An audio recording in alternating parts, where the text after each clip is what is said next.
Hey guys, what is up? This is MTP, Matt Talks Politics here, back again for another alternate history election video, election prediction.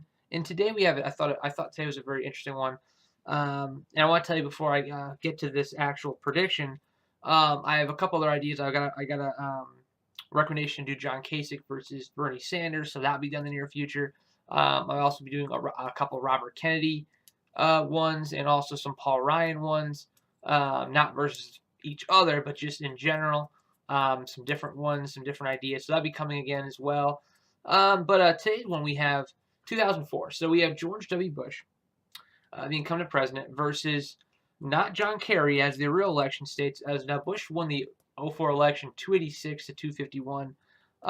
Won the popular vote by about 3 million, so a decent, or about 2 million at least, a good margin winning popular vote. And I think it was the last time a Republican actually won the popular vote ever was 2004. So that's pretty interesting right there. So again, we have George W. Bush versus this time we have Senator Barack Obama. 2004, he was Senator of Illinois.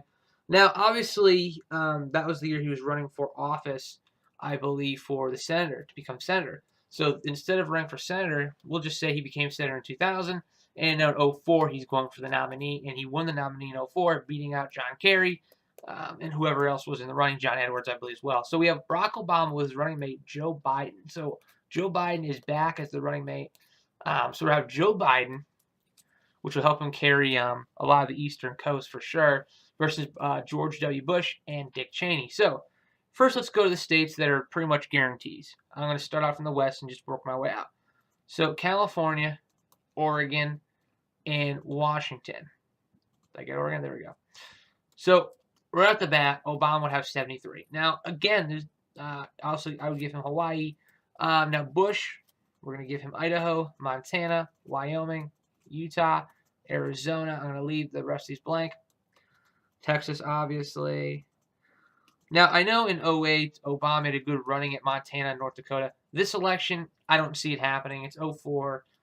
Bush was still relatively popular.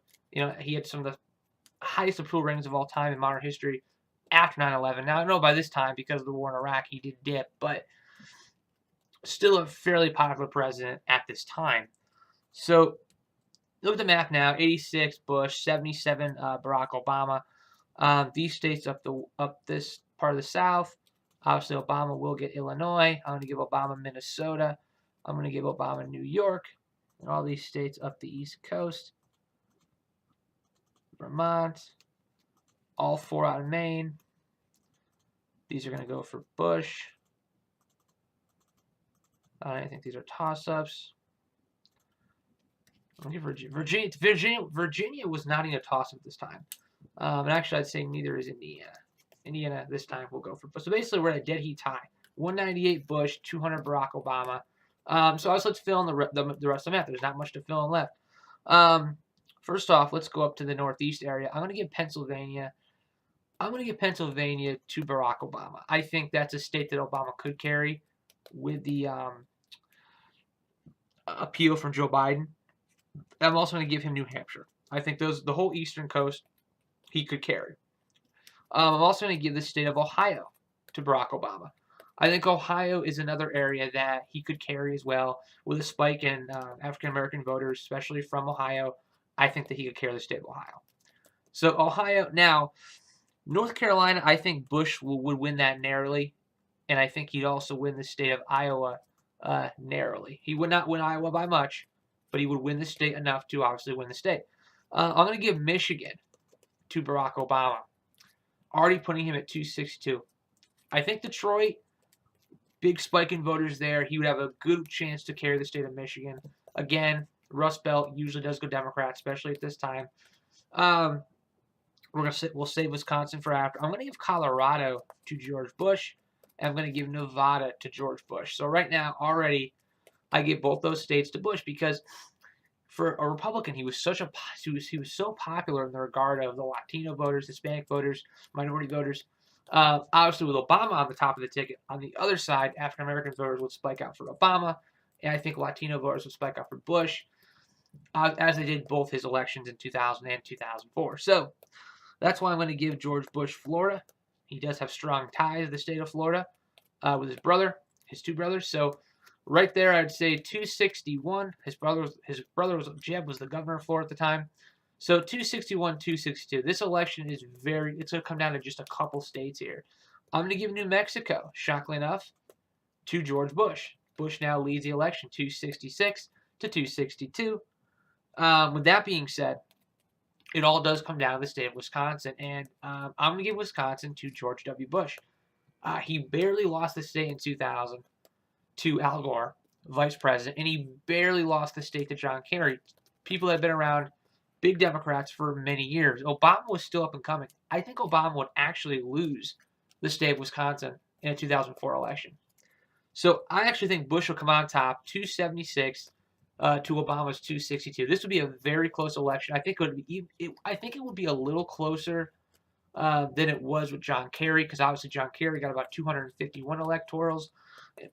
So Obama, because he was the first African American major party nominee, this would help him get very close to the presidency. However, it just was not enough to carry, because you could even swap Iowa out, and they have a 269 tie. So, but the point is here, Bush, I think, would have, again, every state mattered in this election. A very close election, I think. And you know what? This is how I would see the map. So, 276, George W. Bush, Dick Cheney, to Barack Obama and Joe Biden's 262. George W. Bush does win 2004 election all over again and serves another 4 years as the President of the United States. Gets his second term. Congratulations to George W. Bush on this. But I think that's going to about do it, guys, for this video. If you have any other requests, let me know. I'm trying to do one alternate history video a day, at least for now. So I do appreciate everybody watching and enjoying these videos. So that's it for now. This is, again, the 2004 alternate history. And we get to see George W. Bush versus Senator Barack Obama. So that's it, guys. I'll see you guys tomorrow with another video. I'm not sure what time it'll be. I have a bunch of people come to the house tomorrow, so not sure what the plan is yet, but we'll play that by ear. So, all right, guys. Thanks for watching. This has been MTP, Matt Talks Politics, signing out. Peace out, guys.